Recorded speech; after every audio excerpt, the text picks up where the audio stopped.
ஐயோ யோ யோ யோ யோ அப்பா வெயில் அடிக்குது சாமி. சே, அடிக்கிற வேக்காட்டில் சுடுகாடுக்கு போய் ஆல்ரெடி பழம் தோண்டி பார்த்துக்கலாம் போல இருக்குது. நான்லாம் 4 நாளைக்கு ஒரு முறை குளிக்குதே அதிசயம். இந்த பாழா போன வெயில்னால ஒரு நாளைக்கு 4 வேளை குளிக்க வேண்டியதாக்குது. என்னாச்சு உனக்கு? டேய் டேய் டேய் டேய் டேய், என்னடா ஆச்சு? ஏன்டா கத்தி நிக்கற? மா, அறிவு இருக்கே இல்லையா உனக்கு? ஏன் என்னடா? தாயானி, நான் கேக்குற தாயானி. என்னடா என்னாச்சு? அடிக்கிற வெயில்ல குளிக்கலாம்னு பாத்ரூம் வந்தா பக்கெட்ல சுடு தண்ணி ஊத்தி வைப்பா. அட அறிவு கெட்டவனே, நான் எங்க சுடு தண்ணி ஊத்தி வச்சேன்? டேங்க்ல இருந்து வரதே சுடதா வருது. இது டேங்க்ல இருந்து வரதே அப்படிதான் வருதா?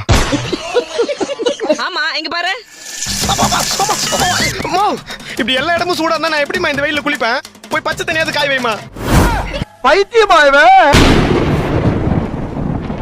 மா, இடி இடிக்குதுமா.